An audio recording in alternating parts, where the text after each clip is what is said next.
Welcome to our latest Lunch and Learn presented by Blueleaf, entitled Design Considerations for a Post-Pandemic Investments into Care Spaces. It's my pleasure to introduce Barry Houghton, the Business Development Manager for Canada for Blueleaf. So I'm going to go ahead and turn it over to Barry. Thank you, Barry.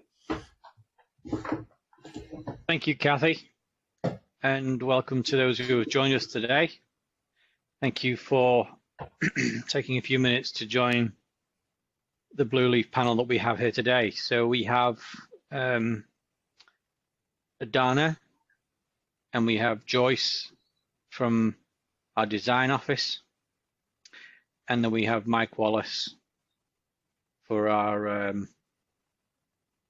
project management and tying some of the project management and the financing considerations together. Dana is a senior interior designer with Blueleaf and interior architect. Joyce is senior interior designer, and Mike comes from a project management background with Boeing over a long career. We have a small presentation today. As Kathy introduced us, design considerations for post-pandemic investments into care spaces. The pace and the scale of population growth, combined with people living longer, means that there's going to be a lot more people with long-term conditions presenting themselves for care in the next decade. As we consider property and how it will compete, we have three key demographics of this population that Joyce will speak to next. But our big consideration today, and my introduction to this professional panel of speakers that we have, is how do we build and how do we renovate for them? We do appreciate you joining us today. And on behalf of Blueleaf, thank you. And Joyce, we'll let you take it away. Good evening, or should I say good afternoon to you all. My name is Joyce Clutton, and I'm the Senior Interior Designer at Blueleaf. So let's talk about the three key points about this demographic. So their average age when presenting to care, the number of seniors presenting for care with dementia, the average income is allowing them to make choices. So we just go to the next slide. The population aged 65 years and over is growing faster than other age groups. This is due to the baby boomer generation entering the age bracket. The greatest challenge is presented by the pace and the scale and growth in the over 85s, as the baby boom generation is entering the homes later in life, and we are presented with more complications such as dementia and Alzheimer's. Like dementia, our tastes and our expectations of the environment are as unique as the individual. We each have our own life experiences that mould us. As the baby boom generation move into our care systems, we need to consider who the end user is. More than ever, we need to do careful research and get to know who our demographic is. This is going to be a generation of affluents with the highest disposable income that drove consumerism. We can just go to the next slide. So I'm showing two slides here that remind me of my two grandparents. And I want to use them as an example of a bit of a backstory. So when I think about my own grandparents on both sides, my memories vastly differ. Thinking back to my grandparents on my father's side, we see on the left-hand side of the screen, I recall their home to have like fast fashion, mid-century modern furniture. I can remember them having bold patterns and colours. My grandma used to put on a buffet with kitsch foods like trifle, and their home was in Liverpool, which is a city in the UK. So obviously this affected the way their home looked and the way they lived their lives. But then I think about my grandparents on my mother's side, when we look at the right-hand side of the board screen, and they were from an old Roman town of Cheshire, and it's a rural area. So my memories are completely different when I think back to them. I recall my granddad pottering in his potting shed and the smell of the chemicals of the biofeeds and that woody smell from his workbench. I'd grow sunflowers that were the size of us and my siblings, and I'd bake with my grandma in like a big old baking bowl, and she used to have a pantry where she'd keep old tins to keep the cakes, and you'd have that sweet smell in the pantry. So just two completely different memories and different sensual experiences that I think of when I think back to these memories. And really what I'm trying to say is no home is going to be right for each resident that goes into the home unless we really consider who the demographic is going to go into that home. So if we just go to the next slide. At Blueleaf, we design homes by executing a vast amount of research to understand our demographic. So we are clear on our design aesthetic, whether that be a rural country scheme or if it's going to be a contemporary scheme, it needs to be right and fit for purpose. It's also important at Blueleaf that we create a long-lasting framework. So bearing in mind that the aging that are coming into the homes now with additional ailments like visual impairments, it's important that we're going to create a strong framework so that we can also ensure that the home's going to be future-proofed when we're thinking about auditing for dementia, for example. If that framework's going to be strong, if you decide to get it audited to a dementia standard later on, it's going to be auditable. So that sums up my slides, and then we'll move on to the next slide, and I think Dana's going to take over from here. Yes. Yes, Hello. thank you, Joyce. Hello, I'm Dana O'Donnell, and I work for Blueleaf. And I would like to say a couple of words to a topic: emerging methods of including professional design into new builds. So while standard of care has increased, the restrictions for safety in this environment has tightened. Obviously, due to the past years, we have been proven how important it is to have correct finishes in any care facility. Well, luckily enough, there is plenty of product to allow us to specify safe and appealing surfaces, what create welcoming and pleasant interiors, not only for residents, but for the staff and their visiting families. Alongside of suitable finishes goes interior architecture and interior design, what plays an important role in creating correct room layouts, rooms that are made for purpose, rooms that residents can enjoy and staff is happy to work in, and prevent vacant communal areas that are used, for example, for storage or are left redundant. Designing at early stage of any development avoids unnecessary expenses after the care facility is opened. So just to say a little about our available finishes we have to hand. So for example, we have wood vinyl flooring, this ionic silver, what is acting as antibacterial. We have available impervious and antibacterial carpets, what look great and give this luxury feel. Wall covering, which is possible to steam and clean, such as wall paneling and vinyl-backed wallpapers. Healthcare upholsteries with antimicrobial protection. The one we have is called Shield Plus. Upholsteries that are stain resistant and waterproof and have waterproof film for care and nursing environments, would have established a benchmark for exceptional performance. We can incorporate many more of other aspects into an interior, what we can help to achieve the perfect home people want to live in. So that's me. Thank you. Thank you, Dana. Mike, you'll need to unmute yourself. And I am. There we go. Yeah, so as we look at all these things, this is a business. And these are the things that we need to be able to focus on and look at. So there's a couple concepts that I really emphasize when talking in type of these kind of projects, one of which is balance, that there's balance between all of the different parties. It's not just one group doing something in a vacuum, another group doing something else in a vacuum, the client expecting one thing and not getting it. We want to lead towards that second part there, which is that client-led outcome for what we try to achieve, the things that we're going to do. How do we build upon these things? How do we grow? Where do the things come about? So when you look at it from project management and you're selecting the companies, you're selecting the partners to work with, you start off with your designers. And we've heard from Donna, we've heard from Joyce here on the things that they take into consideration. They take into consideration something that can help the age group of the facility that we're building here. Joyce mentioned the use of memories from a certain area. So maybe if it's somewhere on an ocean, we would see more of a seaside.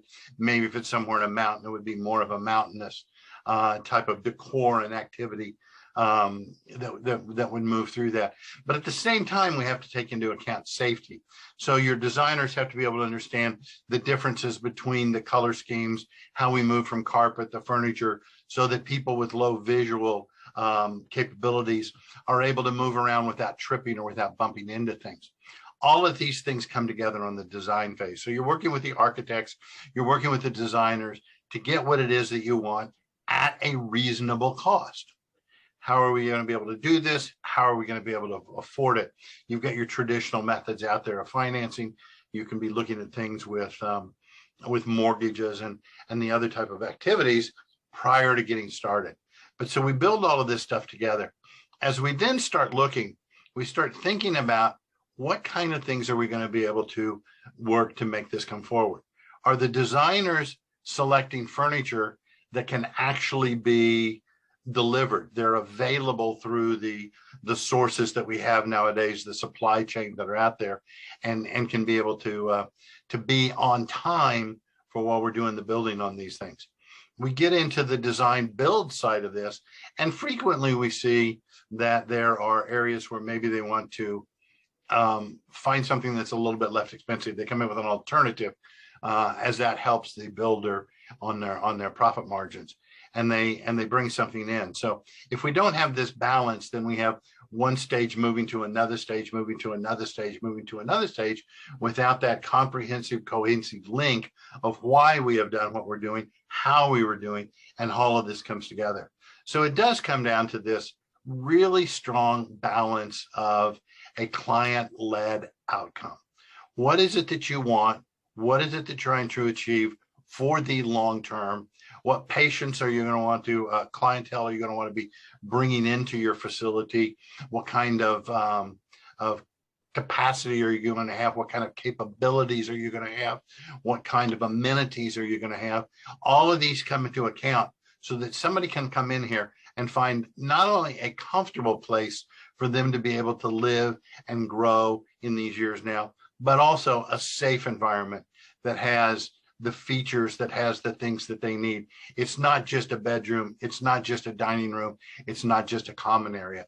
All of these things are tied together, and we focus towards that balance. So the two big things that I'd like to push on here today, one of which is balance and the ability to bring all of these different things together when you work with your various companies that are out there to lead this activity, and that you actually end up with this client-led outcome. We can look at things like the project management software that's available so that you as a client can have access to it and see what's happening and what stages are going on, what decisions are being made. Are you being tied into those decisions?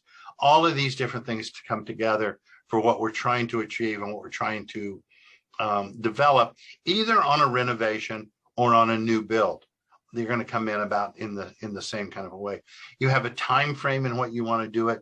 You have a budget in what you want to do it. And then the final part is you have an outcome that you're trying to achieve.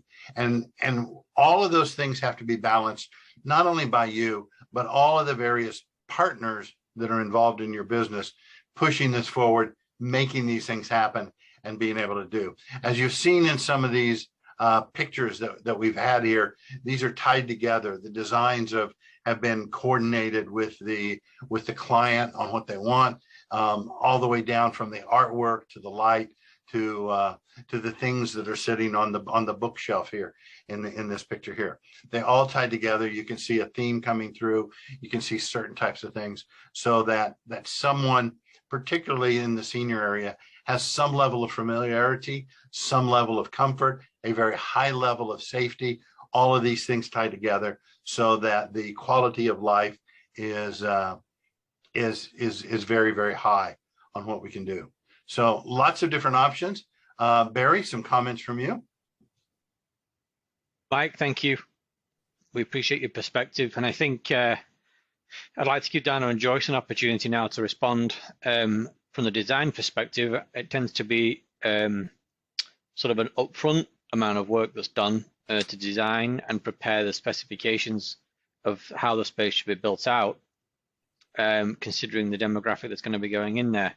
But Joyce, maybe you could start. You've just heard Mike speak about the project execution and the methodology which the client might use to execute your design. Maybe just say a few words about your experience actually creating designs and then the actual finished product. Some examples of how it goes well, and perhaps an example of where it can classically go wrong.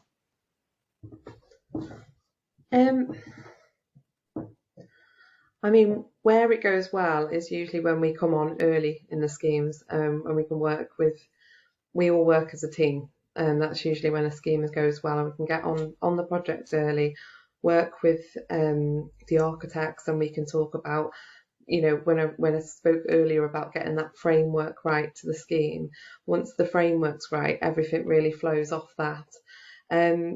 What we've done in the past to create a vision for our clients is put together a 3D render and mood boards so that we can really show the vision that we've got for their homes and how it's going to be appropriate for their home. And then once they've got that vision, we can look at ways even to get the funding together for certain ideas if we've got certain projects in mind.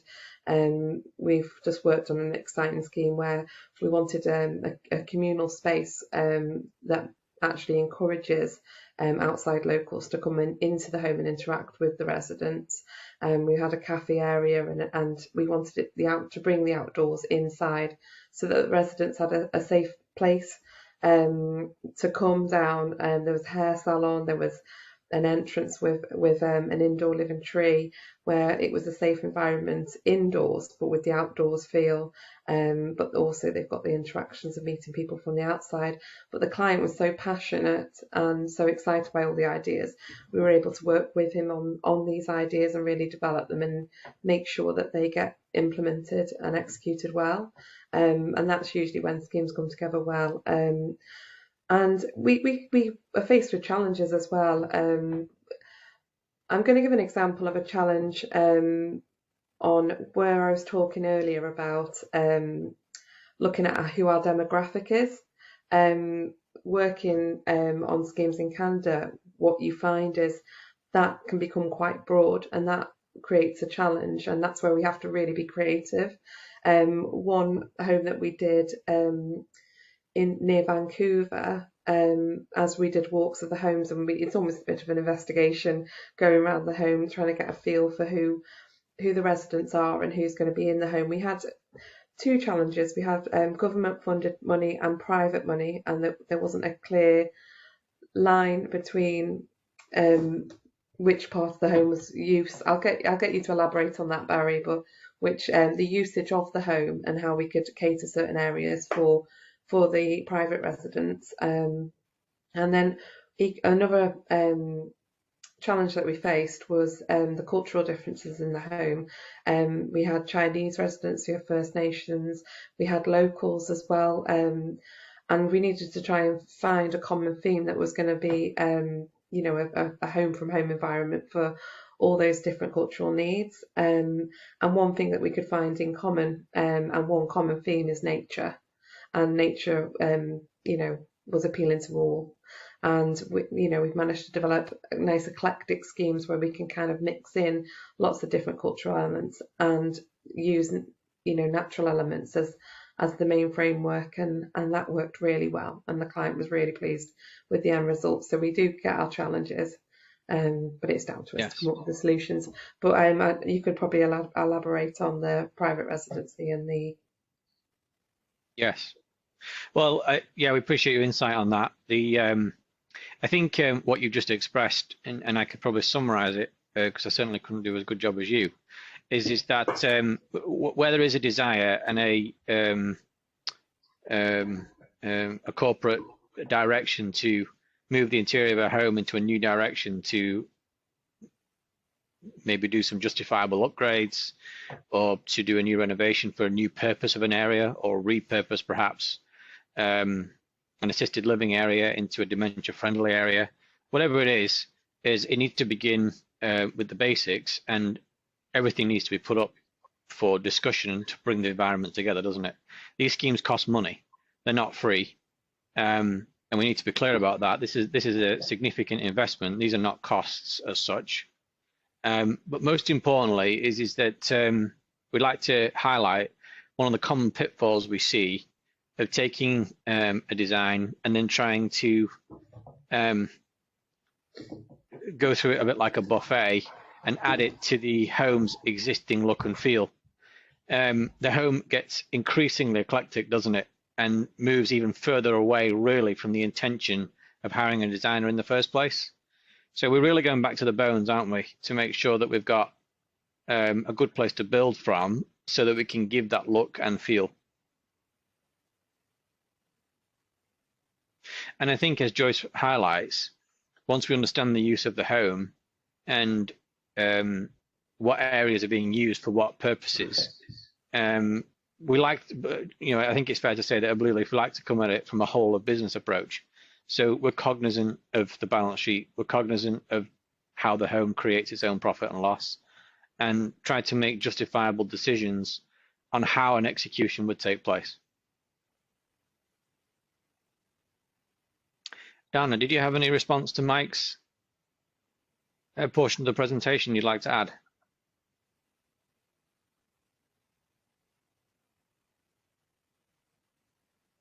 You're on mute.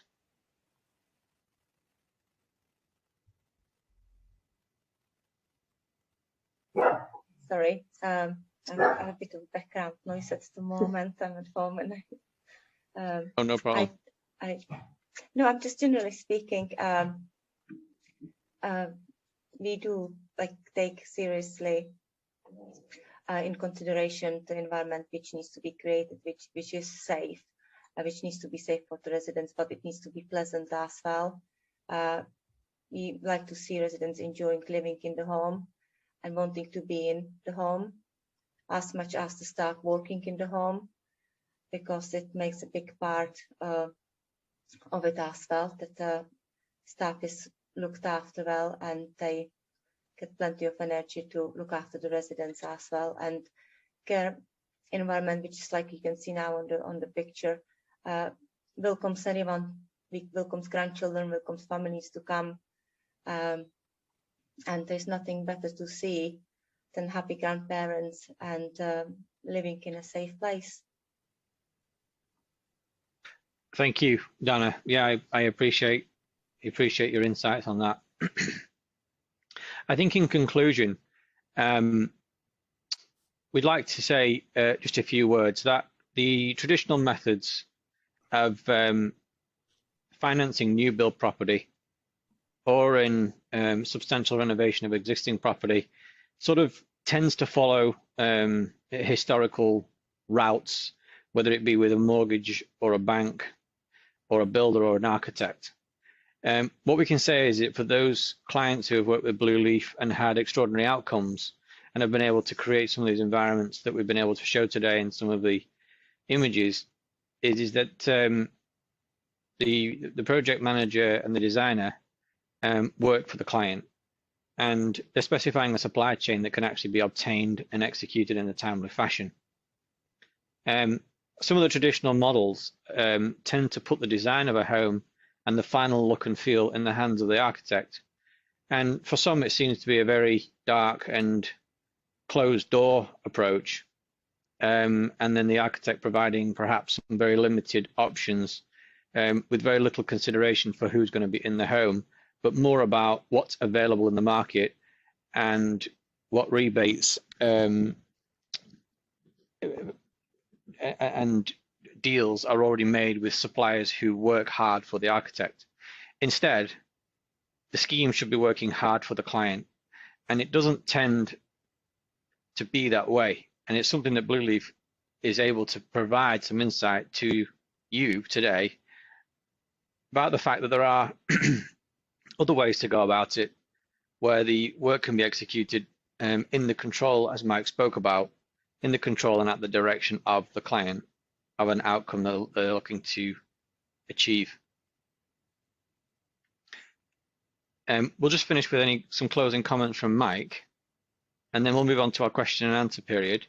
And we invite you to use the chat box if you'd like to ask a question, or you're more than welcome to unmute. I think that's been allowed by the organisers at BCCPA. You're more than welcome to unmute, and you're more than welcome to address any one of the three panelists here today, and we'll stick around for as long as we need to stick around.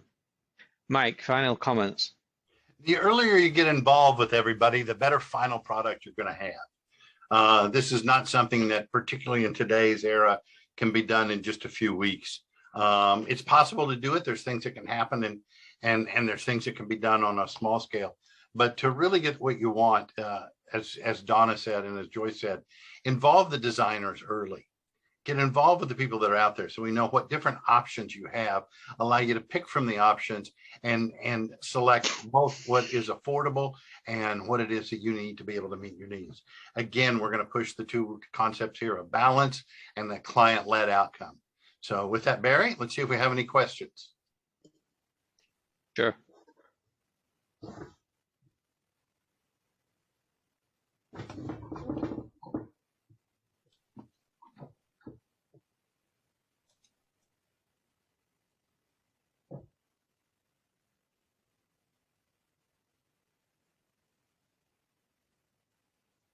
Well, there's either so many that we can't hear everybody talking over each other, or there's none. Please don't be shy. Unmute yourself and ask a question, or else type it into the chat box.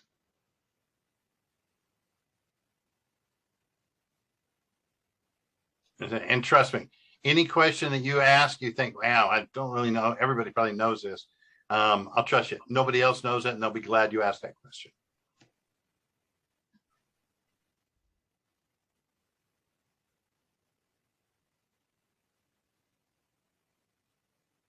Kathy, would you have any questions? Yeah, I was going to say, put Kathy on the spot. She'll come up with a question. You know, it's interesting. I love what Joyce was saying about how you have to look at the demographic as a whole and design to that. You know, always thinking about sort of like what my mom would like, and you know, it would be sort of the the gardening and all that type of stuff. So that really sort of spoke to me as well. But I know Barry and the team have been working on quite a few sites here in BC.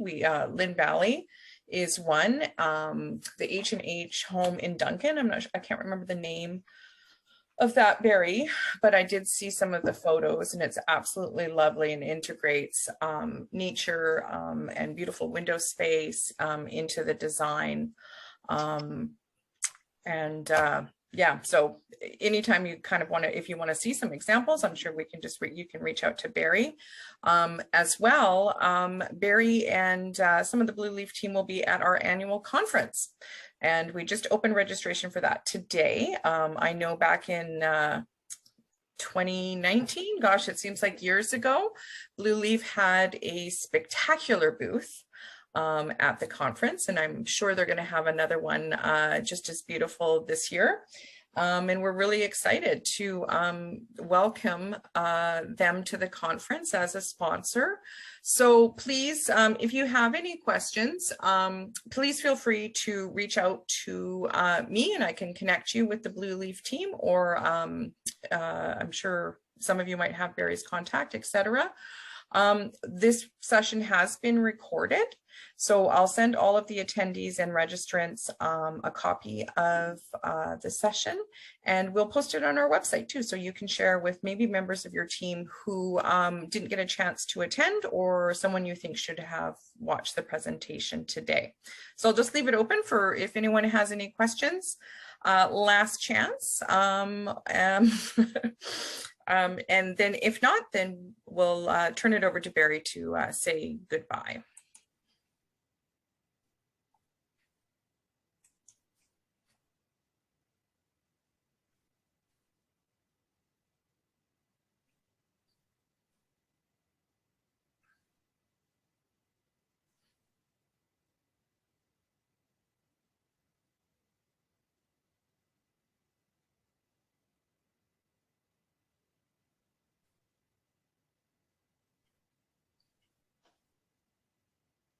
Okay, well, I guess we're going to get a whole bunch of questions by email or by by text.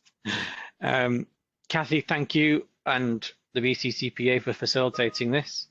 We do appreciate partnership, and looking very much forward to June and seeing people face to face. And yes, indeed, we do have a much more lovely booth than last time.